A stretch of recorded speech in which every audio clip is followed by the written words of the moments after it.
Hey everybody, happy Wednesday once again, and welcome to episode 27 of The Drop Set. I'm Darren Starr, your host for the day. Appreciate you joining me here. If you are watching live on Instagram, thanks. Hey, how you doing everybody? If you are watching on YouTube, hey, how you doing? If you are watching on Facebook, you are not. I cut off the Facebook people because, it was not getting a lot of traffic on Facebook, and Facebook has changed things with how they do handle their pages lately. So to keep things technically a little bit more simple, I'm just doing Instagram Live, so you guys are special, and then recording for YouTube as well, recording for the podcast. So anyway, that's boring stuff. Let's get down to it, shall we? So it's been a crazy week. So we're going to talk about what the week has been like in my life here, which will be brief. I promise I will keep it brief. We got a couple of good topics to go over today. If you saw the heads up that I put out earlier, we're going to be talking about two things.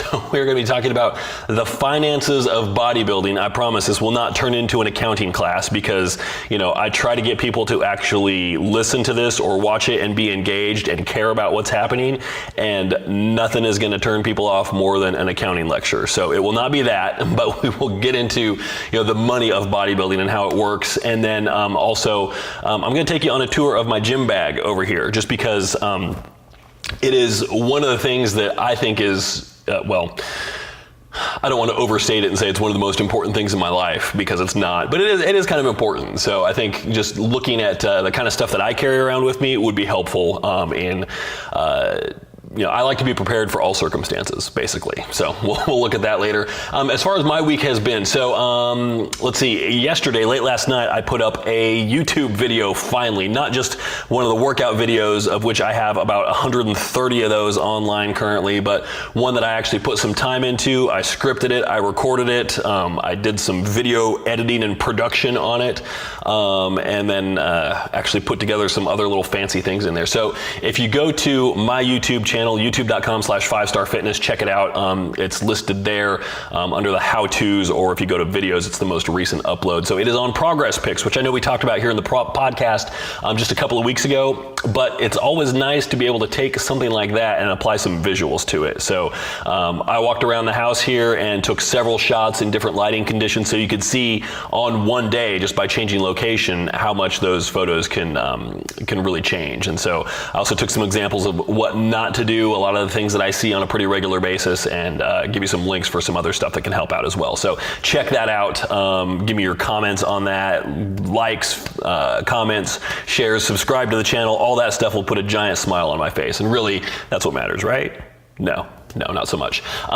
Workout plan. So late last week, it was a little bit later than I wanted, but I did get a new workout plan available online.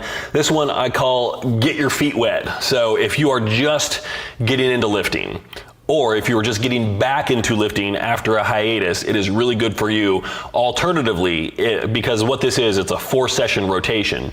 So it's 2 upper body lifts and 2 lower body lifts. So if you are similarly looking to just hit your sessions with a higher frequency, and you're not trying to absolutely obliterate a muscle group, but you're just trying to move things through the rotation a little bit faster, you can do this and still hit like 6 sessions per weekly, which means you're going to be hitting 3 upper body and 3 lower body sessions. So it's going to be extremely metabolically activating. So it can either be a great starter routine if you tackle it like 4 sessions per week, or it can be really advanced and tough if you do it in a higher volume rotation, like 6 sessions per week. So worth checking out. So Q&A, we did that on Monday. I did it at 6 o'clock Eastern time this week, and I got a couple comments that the time works better for people. I'm going to try it again and put up a little bit more notice. I don't think I said anything about it until about 5 that day. So I'm going to try it again this next Monday at the same time, and we'll see how it goes. I did have to, the last few times I've done it, it's been an hour. I cut this one short at 35 minutes because I had a hot date to go hit. So, which that date was interesting. I did post a picture of that as proof in my story on Instagram. So the wife and I, we went and saw. She's a teacher, and she teaches at a private school here, and they have a lower school, which is where she teaches, which is pre-K through 5th grade, and then they have a middle school and they have an upper school. The upper school, the high school, was putting on a theater production of the show Chicago. So I don't know if you're familiar with that show, but this is basically about, the crux of it is about gaining notoriety through bad deeds. Basically, these women murder their husbands and they become famous, and because of that specifically. So kind of like natural born killers for the 1920s, something like that. Anyway, it was entirely inappropriate for a high school to be doing it, just because, I mean, I felt like such a creeper, because everybody up there, I mean, they're all showgirls basically, and they're up on stage and they're dancing around, they're trying to look sexy, and I'm like, you are 16, this is so inappropriate, I really don't feel comfortable here. And then just talking about, murdering their husbands and all this stuff, I'm like, there's probably a billion better shows to do at a high school, but that one was not one of them. So that being said, they did a great job with it. I just think it was entirely inappropriate. But anyway, the Q&A, we had some good questions in there, so I appreciate that. I'd love to see more people in there next week. Bring your questions, be prepared. I did have, so one thing that I've done this week is I actually started doing some, I started running a Google AdWords campaign just to drive some additional traffic to the website. So, nuts and bolts, really boring. But one of the things that does is it lets me see, the people that eventually find my website, what were the things that they searched for that made it pull up. And I don't know why my website pulled up in this one, but it is one of the strangest questions that I've ever seen. So somebody typed this question into Google and they got a series of results, and my website was among them, and so they clicked on my site, and that's how I see this. But their question was, how much kelp should a bodybuilder have? Now, I'm not going to answer that question because I have no idea. But just the fact that there's somebody out there in the world that's asking that question, I don't know if that gives me hope that people are thinking that in depth about stuff, or if I should be really depressed because it is such a completely weird, off the wall, and I mean, I will go ahead and say it, irrelevant question. So anyway, I just thought I would share that. It was kind of funny. All right, so as we delve into stuff here, once again, I will put out the call for questions, contributions, anything. If you want to get your voice heard here, and it will be saved in posterity, in perpetuity on the podcast, go ahead and chime in. Instagram, I'm talking to you because you're the only live people here right now. So anything you got, fire away. And if it's relevant to what we're talking about, all the better. But if it's not, that's okay, because I just like interaction. So my week personally, I'm not gonna lie, and I talked with my coach about this yesterday. It was a rough week, and I will tell you, Halloween and Halloween candy had nothing to do with it. I mean, it had a little to do with it, but not much. I've just been stressed out of my mind to the point where it's been affecting my appetite. It's been affecting the quality of my workouts. And so one of the things I always tell my clients when they're in situations like this is compartmentalize.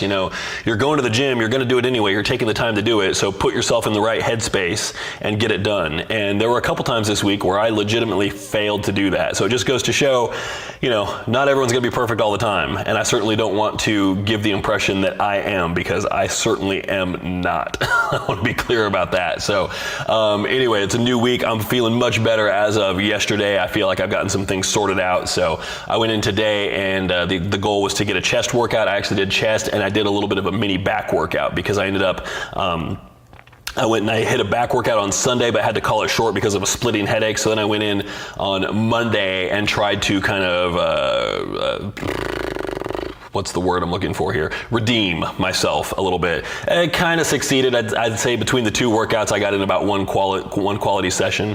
So I just went and I did shoulders yesterday, and then today I said, you know what, we're going to throw a little bit more back on here as well. So tomorrow will be legs, and we'll see how that goes. So, but yeah, it's been a struggle, but I feel like I'm back on track this week. So it just goes to show, when it comes to bodybuilding, you don't have to be perfect all the time. And I know we've talked about this before, about that, all or nothing mentality. If I can't do it 100%, I'm not going to do it at all. And that just means you're never going to do it. You're never going to get it done because you're never going to be 100% all the time. It's not going to happen. So accept that you're going to have those days. I think one of the things that I posted on Instagram that day was one of my favorite quotes. Some days you are the bird and some days you are the statue. And for a few days there, I was definitely the statue, but I think I'm back to bird status now. So I'm not sure what that means necessarily, but, so anyway, there you go. Our myth of the week is a good one. This comes from, I think there's a husband and wife team that I train, Angie and Brian, if you're listening, hi.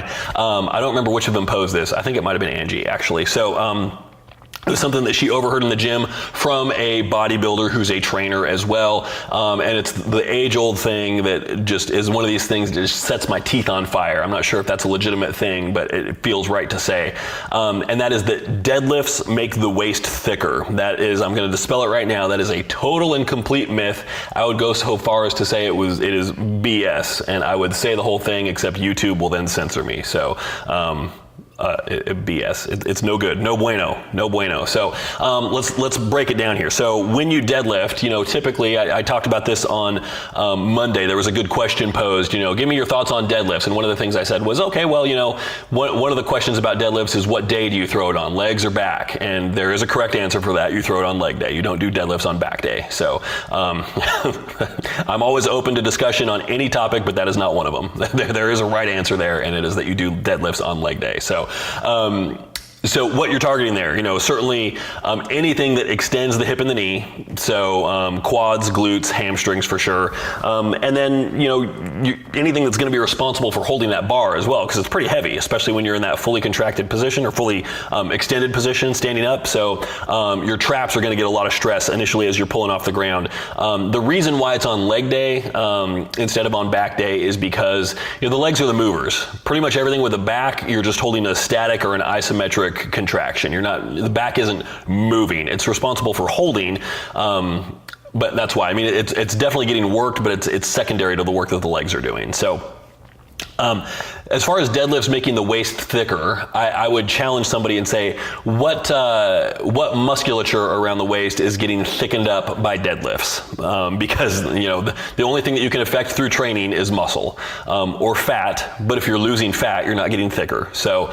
what specifically musculature is getting thickened by deadlifts that would impact the waist? So what we're looking at there is rectus abdominis. So I'm just going around the circumference of the midsection here. So rectus abdominis, your six pack down the front. They're not really getting directly worked. You've got to stabilize your core, and certainly maintaining some intra-abdominal pressure is going to do that. But if you're doing deadlifts to the point where your rectus abdominis is growing as a result, you're probably doing it wrong.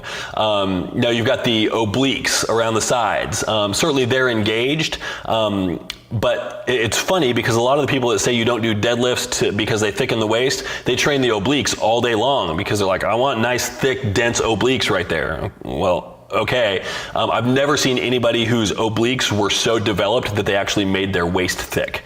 You can have some serious slabs of beef hanging in that region there and still have a very tight, tiny waist. It is entirely possible. So that's not true. And then the other thing is like spinal erectors, musculature of the lower back. When people are talking about a thick waist, I think they're talking about, as viewed from the front or back, not, thickness like as viewed from the side. But again, that's not something that's going to impact. If you grow through deadlifts, if you grow your spinal erectors to the point where it actually impacts your waist circumference, kudos to you because you've got some great genetics. It's just, it doesn't happen. What happens is that people have genetically thick waists. And if that person has deadlifted before, they tend to think it's because of something that they did rather than because of how they were born. And that's pretty much the end of the story right there. Or your diet sucks and you have a thick waist because you've got too much fat on your body, and that's all there is to it. So it's one of those two things. There is no middle ground. Deadlifts do not make your waist thicker. Look at any bikini competitor with like an 11-inch waist who deadlifts and tell me that and that's the proof really, is find somebody with a tiny waist who deadlifts and there you go, it's been disproven. Certainly one person like that is not going to disprove it, but there's so many out there. So yeah, they don't make your waist thick. So anyway, that's that. I have a very brief rant for this week, and it's just something that annoys the hell out of me. And I don't know if it's just because I pay more attention to this than other people or what, but just on Instagram, you guys, hi. None of you were doing this though, so it's all good. There are, I call them the morons. There are these people who will follow me, and so I get a notification that shows up on my screen. Oh, so and so follows you, because I don't have 500,000 followers or anything like that. So I got like 900 and something. So when I get a new one, I get a notification. It shows up. Oh, okay, cool. I see the same damn name show up time and time and time again. And what they're doing is because they know their name shows up in a notification when they follow me, and then they unfollow me, and a day later they follow me again, and then they unfollow me, and then a day later they follow me again, and then the next day they get blocked because I'm like, please go to hell and stop it. You're following me not because you care about anything that I have to say at all. You just want me to follow you back. And when you have nothing of value in your profile, I ain't gonna follow you back. I mean, I follow people on Instagram. Largely, people are just, my clients. That's who I follow because I don't want to follow hundreds upon hundreds or thousands of accounts, because then when my Rose says, geez, that's annoying. So you've seen that too? It's not just me? I hope so. I'd hate to think I'm being singled out here for whatever reason. I've blocked probably, 10 or 15 people that do that, and they're just, it's spam. And, when you, Google like how to increase your Instagram followers, that tactic is out there, and it is every bit as valid as paying for them. Like, going to one of those buy likes things. So yeah, if you want to have a high number of followers just to make it look like you're popular, great, but those people aren't engaging with you. They don't actually do anything for you except make you look cool. And if your ego is so shattered that you need that, you need therapy is what you need. So anyway, there we go. That's it. So let's move on to it. We have two legit topics to discuss. The finances of bodybuilding. So like I said, I'm going to avoid turning this into an accounting lecture because nobody wants that. That includes me. So first of all, I think one thing that's important is, and when I talk about the finances of bodybuilding, I'm talking specifically about competitive bodybuilding. So, if you're just doing this casually as a hobby, I would say you're still bodybuilding, but this would impact you less. So if you're on the fence, like, I really enjoy working out, the diet and the cardio, it is what it is. I don't love it, but I can do it. I'm wondering, because I see all my friends are competing. I see all this stuff on social media. Is this something I should do? I think it's good to have a fully formed idea of what you're getting into beforehand. So I think it's important also to define what success is in bodybuilding, and that's something that I can't tell you, but that's a question that needs to be asked, and you need to spend some time thinking about it and answering it before you get involved. Because I think a lot of people think like, okay, I'm gonna do some shows, I'm gonna go pro, and then step 3, profit. I don't know how that works, but okay. And that is not how it works. And so I want to first of all dispel that as being a valid path to making money. You're better off just buying scratch hits, realistically. And then we can talk about a little bit more in detail about the ins and outs here. So, dramatic pause for protein shake. Two things to consider here: money in and money out. So, money in, money into your pocket from this. So first of all, in bodybuilding, no one gets rich. And the people who do make a living from bodybuilding they're not doing it from the stage. There are exceptions to this, like, Phil Heath, he probably makes his living from bodybuilding. Are you Phil Heath? I didn't think so. So that's not you. There are a handful of people at the very, very, very top level that can do it. I don't want to stand in anybody's way and say, you can't do it, but I will say it is very unlikely that you will do it. It's kind of like, going to, Los Angeles because you want to be an actor. Well, good luck. And, statistics say you're going to be waiting tables or tending bar. So, I mean, that's just kind of how it works. So, you can do it. And if you really feel strongly about it, go for you. And don't let anybody tell you no, because all the people that have succeeded have adopted that mindset of just not accepting no and pushing forward anyway. So, I don't want to be the guy that talks somebody out of that, as long as you're realistic. And I will say, great, do it. Your chances of doing it are pretty low, even if you have excellent genetics, even if you have a killer work ethic. You can be successful in it, but your chances of making a living on it are very slim. The people that do make a living are, not to toot my own horn, but people like me, people who work on the back end. As a coach, this is what I do. It is my career. It is my only source of income. So I make my living off bodybuilding. So there you go. Other people that work in the support industry, like who run like suit design companies, stuff like that, promoters. I mean, those are business ventures that just happen to be related to bodybuilding. So That's how you make a living off of it, not by competing. The other thing is to think about here is people think, oh, sponsors. Yes, I can get sponsors. So yeah, you can, but again, you aren't going to make your living off sponsors. What sponsors are looking for is an ambassador for their brand. And what that means is, by and large, they don't care if you compete or not. What they care about is your ability to influence and be a spokesperson for their brand. So in 2017, what that means is social media following. Are you an influencer on social media? Do you have a following on social media? If the answer to those is yes, great. You can get some sponsorships. And if you are a great competitor and you win every show you enter and you're not on social media, you probably aren't going to see anything come out of that realistically, as far as, money in your pocket. So, or, money or product in your pocket, because some people have a much more realistic expectation of this. Like, I'm not looking to get rich, but hey, if I can get a couple of sponsorships and get some supplements, then, that's something, which yes, that is something, absolutely. But, so the note that I wrote here is stage success does not equal financial gain in 2017. So if you want to have some kind of avenue where you have some, income, be it money or be it product or something in 2017, it is all about social media influence, and it has nothing to do with the stage. You could be a non-competitor who's just in great shape, inspires people, and is something that a supplement company is going to look at and say, yeah, I like her, or I like him. He's a good dude. He would do us well. He could rep our brand. He has an influence. He has a following. He has credibility. People trust him. People like him. He's engaging. She's engaging. Whatever. So that is what really works as far as getting some kind of traction in a financial way there. So now, money out. Let's talk about, first of all, two categories here. Once again, finances of bodybuilding. We talked money in, so money out now. So there are universal expenses. So if you are bodybuilding, whether it's competitive or otherwise, there are certain things that are going to come into play here: food, supplements, gym membership, and then I would throw on there as well gym clothing and shoes. Some people are a little bit more they skew their budget a little bit more in that direction than other people, for sure. If you know what I'm talking about out there, give me a thumbs up.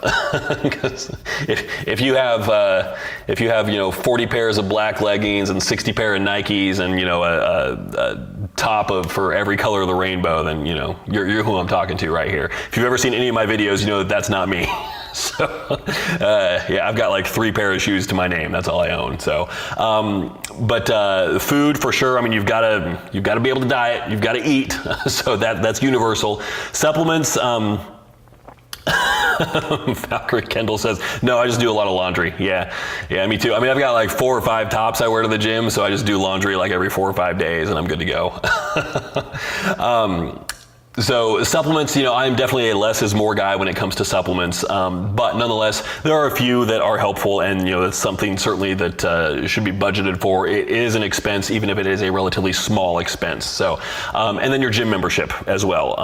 For a while there, I was maintaining 3 gym memberships. I'm now down to 2, and I will be down to 1 as soon as I get on the phone with Gold's Gym and cancel. So, which note to self, let me do that after the podcast and stop sending them $40 a month, because I never go there anymore. So those are the universal ones. Now, let's get into those competition-specific expenses, because this is where things really start to add up. So the first one, and I would say the most important one, because I'm a little biased, is your coach. Now, certainly you can do this yourself. A coach is not required, but I think most people who do it themselves realize the second time through, man, I'd like to try it with a coach this time around and see what happens. So my rate is pretty modest as far as coaching goes, $150 a month.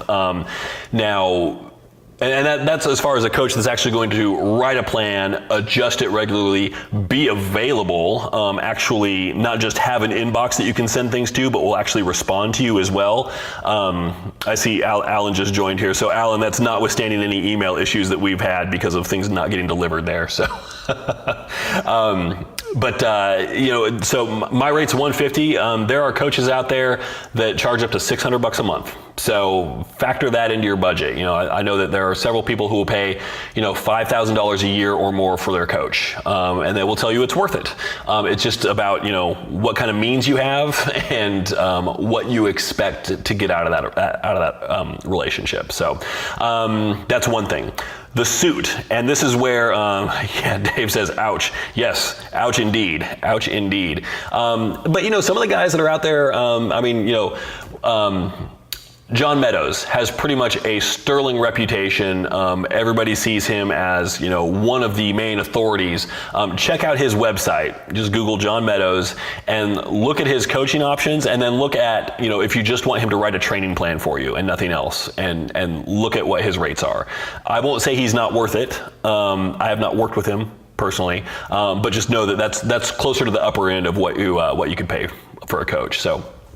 A suit. So for men and women, this is going to be very different. For men, if you compete in men's physique, great. Go to your local department store and pick up a $20 pair of board shorts and you're done. That's all there is to it. If you're doing classic physique or bodybuilding, then, you could spend $35 for, a modest pair of trunks and you're good to go. So all the women out there right now are seething.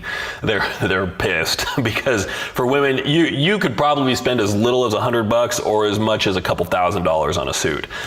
This is not something I've certainly worked with people who feel like they have to have a new suit for each show, which you absolutely don't. And when I was going to shows more regularly, especially in Oregon, because there were a bunch out there that were all kind of clustered around in the same range, I'd go and I'd see a lot of the same people at the same shows, and a lot of women specifically, and I'd identified them. I didn't know them, but I identified them because of their suit, because it was the same one every time. So smart. So a lot of different options there, a huge range, but the suit is one of the bigger expenses for competing for women. Alan asks, if you slept through the whole day, oh, this is going to be good. Hold on. Had a ton of macros to make up for. Do you just call it a day or try to squeeze them in? Asking for a friend. Yeah, I believe you, Alan. It depends on how much a lot is. I would probably make an effort to get most of them in, but I wouldn't start putting together like 800, 900, 1,000 calorie meals or anything like that to do it. I would, hold on. I got something in the way here. We have technical issues. Hold on. Stand by. There we go. I wouldn't go overboard in trying to get them in, but I'd make an honest effort to do it. So, okay, so we've got the suit, and then other expenses. You've got a tan to pay for. You can do it yourself. You can get a little thing of like Jantana in a bottle and get the little foam applicator brush and put on 35 coats of spray tan over the course of 6 days, and basically watch your life waste away right in front of you as you spend time just trying to paint yourself this ridiculous shade of orange. Or you can make an investment and spend $100 to $130 to get a reasonable spray tan at a show. Of all the expenses that are optional, I'd say that one's probably worth it. Hair and makeup for women,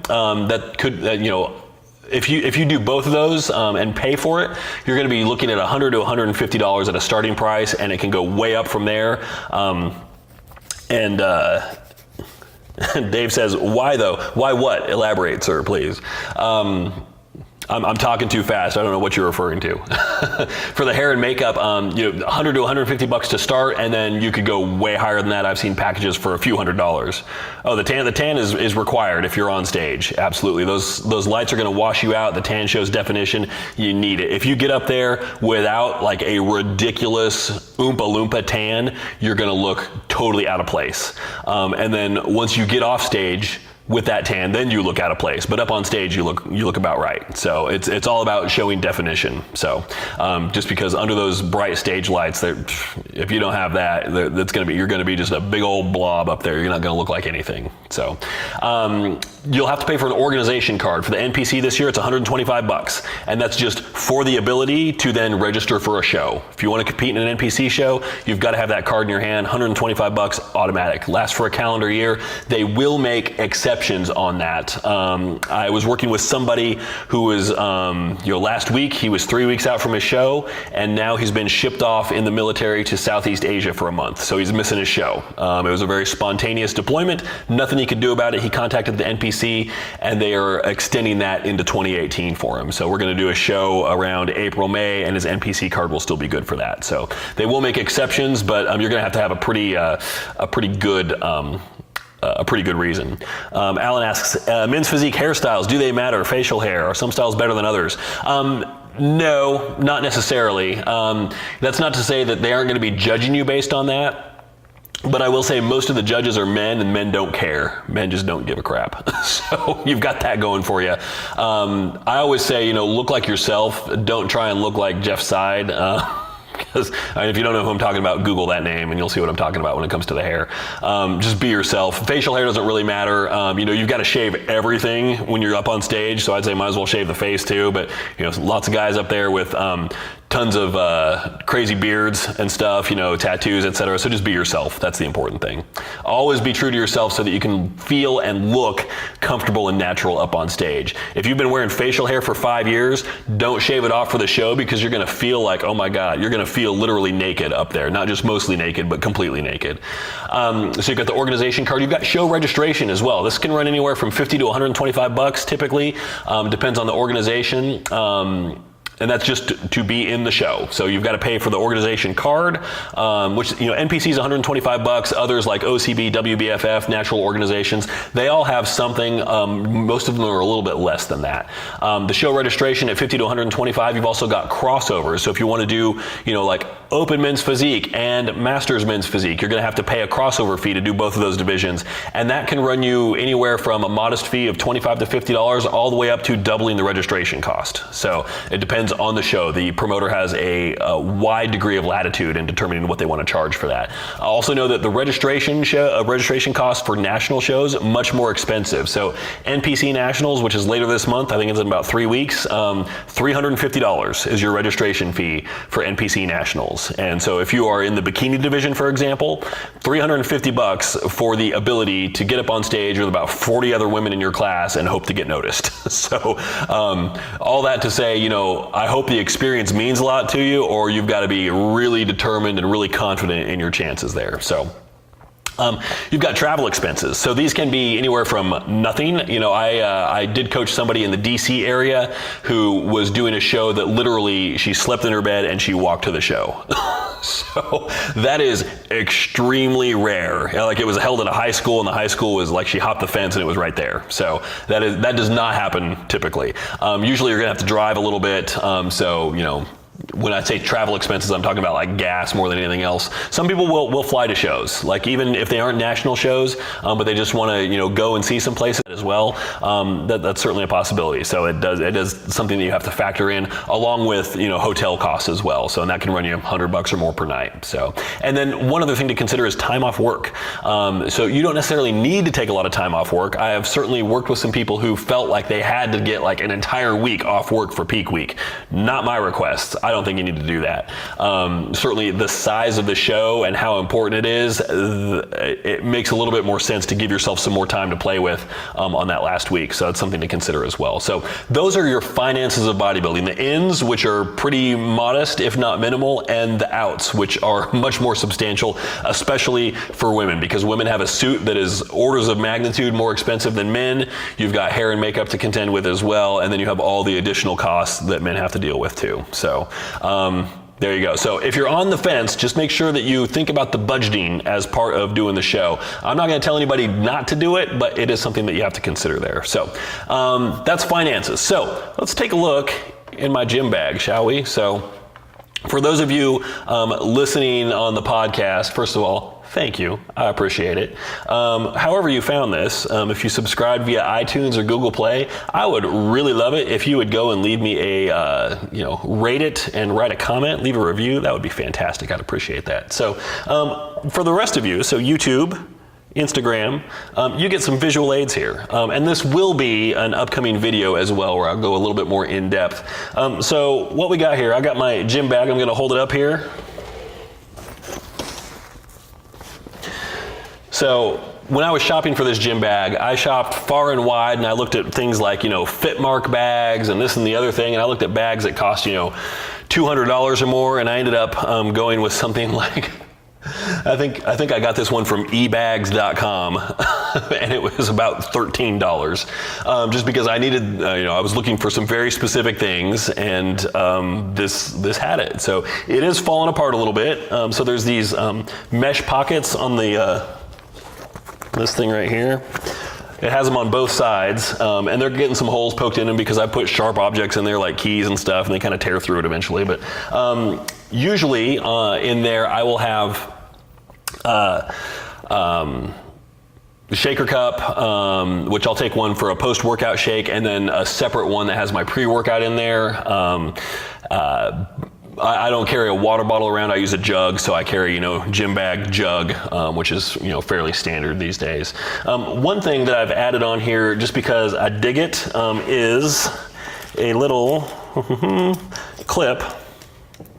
And this goes on the, just on one of the clips, like the strap clips. It's a little, I don't know what you call these things, a little automatically retracting cable thing, just for my gym tags, just so that I don't have to go digging around them. And I don't carry them on my keychain, just because I don't like to carry anything on my keychain. And for my keychain as well, because you can't get to the gym without keys, I have a similar clip here, so I just clip this onto the bag in the same place. And it just makes everything a little easier to find. So the less time I spend digging around in my gym bag, the better. So one of the things that I shop for is I wanted several distinct pockets. So the one towards the front here that's on the end, I have a handful of goodies in here. So we're gonna pull some of these guys out and see what we see. Lifting straps. Never leave home without them. A lot of people use Versa grips, that's fine. I've had a couple questions lately about those products that you Velcro them around your wrists and they have little hooks in them. They function very similarly. Those things are crap garbage. You need to avoid those at all costs. Lifting straps or Versa grips are the way to go. So next, wrist wraps. So these, boy, I feel really bad for the people listening to this podcast because you're missing out on so much here. But it's okay. I love you guys and I'll make up for it. We'll do something that's audio only where there's no video sometime. Trust me, it'll come around. So with these, you just wrap these things around your wrists and you wear them about like this. And then when it comes time to do some heavy pressing, so, overhead pressing, bench pressing, if you need a little bit of additional wrist support, then you cinch these suckers up tight. It's kind of like a belt for your wrist. So if you wear it tight like this, it's gonna start to cut off your circulation a little bit, but it does provide some additional support for your wrist when it's in a flexed position and you've got to bear weight back like this. So especially since, there's a lot to do with my wrist positioning that's impacting my elbow tendonitis right now, I find this to be really helpful there. So in this, what else do we have in this front pocket here? I have my old Beats, which have been held together with electrical tape. So these are my backup headphones. So I have some Bluetooth headphones, but just in case the battery dies, I keep a pair of wired headphones on backup because if your gym is like most gyms, the music that they play in there is absolute and utter crap. So if I find myself in a position where my phone has died or my Bluetooth headphones, the batteries run out on those, I'm like, oh God, emergency, help, help, help. So I keep a pair of wired headphones in there just in case as well. What else do we have here? I'm hoping I don't find anything embarrassing in here. I should have dug through this bag before I got started, but ankle straps.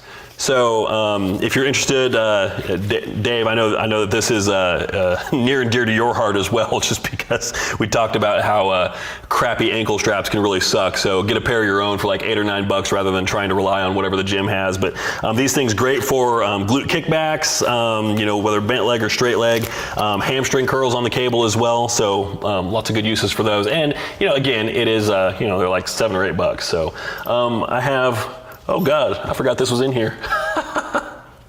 This is a, drum roll please. Well, it's tied around something. This is a yoga strap. So I will use this for, in theory, I would use this for hamstring stretches. Obviously, since I didn't even know it was in here, it's been a while since I've used that, but I'll use that to wrap around my foot to do an assisted hamstring stretch when I'm lying on the floor.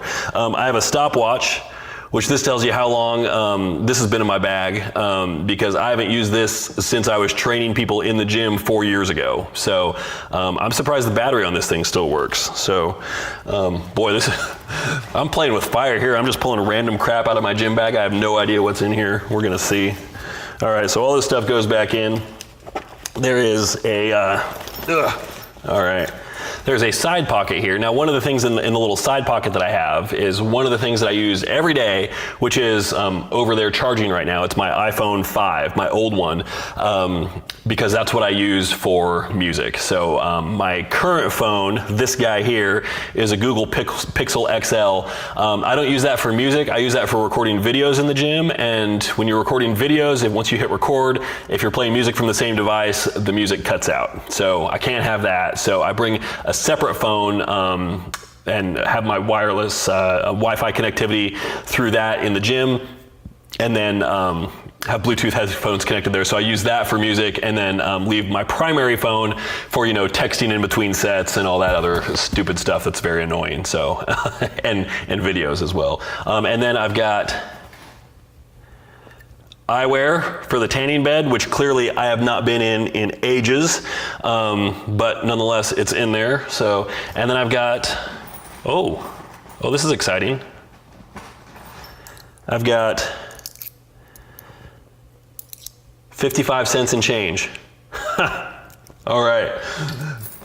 I know this has got to be really thrilling for everybody out there. I appreciate you indulging me in this though, because I find this fun. I've got my, got a belt in there. No, I never wear the belt, so it's back. If you see on Instagram, if you see that guy right there, that's my Lego AT Walker from Empire Strikes Back. Behind him, there is a belt up there next to my 6-pack bag that I also almost never use. So I have a belt, I just don't take it with me because I basically never use it, and so, but I do have one, yeah. I have a hard shell case for my sunglasses just because I don't want them to break. They are fancy. I will show you. This might actually come through. You can see they actually say 5starphysique.com on them, YouTube. So I don't want them to get scratched or anything, so I keep a hard shell case so that when I get to the gym, I can put my sunglasses in there rather than lose them into the depths of the bag somewhere. I have this guy. This is really like my most prized possession, my towel. So I know, it's like Hitchhiker's Guide to the Galaxy, right? Always take your towel with you. So this thing is, you can see, the Body Shield. I would strongly encourage everyone to go and buy one of these, except the company that makes these is no longer in business. So if I lose this thing, I am screwed. This is cool because the material is, let me see if there's a tag on this so that I can get it right. Not like it matters, because I'm gonna do an advertisement here for a product that you can't buy anymore. It is 100% recycled pine. So this towel, just by nature of the fabric in it, is antibacterial. It doesn't need soap for washing. You can just rinse it and wring it out. The other cool thing is it has this little fold sewn into it, so it wraps conveniently over the end of a bench. And holds itself in place like that. So kind of handy for that. I'm not a bad germaphobe, but I'm enough of one that I'm never gonna sit my butt or my back on anything in the gym without this towel being down there first. I have my actual Bluetooth headphones, which are of the don't bother me, please go away, I can't hear you size. These things, I just picked these up recently. These are MPOW, whatever that is, or some Korean brand of something, but really great sound quality in these. They're just huge. They're my Princess Leia headphones, you can see here. So they're giant, but they get the job done, and they send the message that, hey, I'm not here to talk to you, so please don't come up to me and start a conversation. I have my jacket. This was left over from today. I meant to pull it out of there. My dirty workout top from today. Random deodorant just in case, my gift to the rest of humanity after a workout, because I rarely come straight home after a workout. I always have to run to the grocery store or some garbage like that. A random carrying case for my headphones. Oh, this is my elbow strap that I should be wearing to help with my elbow tendonitis. I forgot it was in there, so clearly I'm being a really good patient there. Oh yeah, this is important. The old logbook. So I do recommend, just as proof, I actually have things written in here. There are logs in my logbook. This one's actually almost full. I do strongly encourage using a paper and pen workout logging system rather than an app. I've yet to find an app that I find is really adequate for capturing the amount of detail that is really useful in a log. I've got posts, blog posts on my website where I break down. I actually have a screen cap of one of my workout logs there, and so you can see how I notate things. My goal is always, I want to, on a workout split, I always want to progress from week 1 to 2 to 3 to 4. So I want my numbers for all of those sessions on the same page, so I'm not having to thumb back and forth. So you can see if you dig out that post on my blog, you can see how I have things organized there. If you go to 5starphysique.com and click on blog and then just scroll down a ways, there's a blog post, I think it's called workout logging, how to do it effectively or something like that. And you can see how I, Kendall's being invaded by 6th graders. Good luck. you have my condolences. I hope you survive. So workout logbook, absolutely. And then, this is tricky. I don't know if I can pull this out. I don't think I can. It's pretty much stuck in here. So the one thing that was a problem when I got this gym bag was it didn't have any structure to it. So when I loaded it up and I started to lift it up by the handle, then it just kind of flopped all over the place, and then you plop it down and it doesn't really, my wife got me started on this thing because her thing is with a purse, she wants one that when she puts it down it doesn't just bleh, it actually will hold itself upright and then you can look through it a little bit easier. So I couldn't find a gym bag like that, so I made one I guess I can get it out here. I made myself a little PVC reinforcement structure for the bottom of my gym bag. So if ever you were asking what kind of a nerd and how big of a dork I am, I'm hoping that those questions have now been answered. So yes, PVC. I was going to make it 3-dimensional. You can see I have the little elbows there so that I could put in some vertical cross supports as well. But I found that just having the square frame in the bottom was sufficient. So it provides it the structure so it stays open at its the size it's supposed to be. So then I can fool around and find what I need to in there. So that is my confessional. So I am a big giant dork. I don't even apologize for it. So that's it. That's everything in my gym bag. So hopefully you learned as much as I did because I'd forgotten a lot of that stuff was in there. That yoga strap. I'm like, oops, yeah. No wonder my hamstrings are tight. I carry around something specifically to help me stretch them, and I forgot I'd been carrying it around for a couple years. So there's that. So anyway, that's my gym bag. So we covered that. I took you on a tour through my all the skeletons that are in my closet, and we talked about bodybuilding finances as well. Hit all the usual suspects too. So do go and check out that YouTube video that I posted last night. It's on progress pics, how to take better progress pics. You can see all of the samples that I posted in there throughout the video. My dog is photobombing pretty much all of them. So don't go and watch for me, but go and look for him because he's cute as hell and he is super sweet. So he's worth the price of admission, which by the way is free. So that's it. That's episode 27. So we're cruising right along. So I'm going to go ahead and wrap this sucker up. We'll get this thing posted online everywhere. We'll be back right here next week for the same thing. So in the meantime, if you got any questions, any suggestions for segments that you'd like me to cover, topics for bodybuilding myths, you can hit me up for the Q&A. We're going to be doing it on Monday, which will be the 6th, I guess? Monday the 6th, something like that. 4th, 5th, 6th, yeah, Monday the 6th. It's gonna be at 6 p.m. Eastern time. I will keep everybody posted on that as it gets closer as well. Check out the website, 5starphysique.com. Go to the YouTube channel, youtube.com/5starfitness. Subscribe so you get notified of updates. We did put up a video yesterday. We're gonna be putting up a new one next week as well. Facebook.com/5starphysique, Instagram at 5starfit, blah, blah, blah. Anything else I forgot, of course, fire away. So, Dean, love the podcast, helps you get through steady state cardio. Anything that will help somebody get through steady state cardio, I'm happy to help with. So thank you all for joining. I appreciate it, and I will catch you back here next week.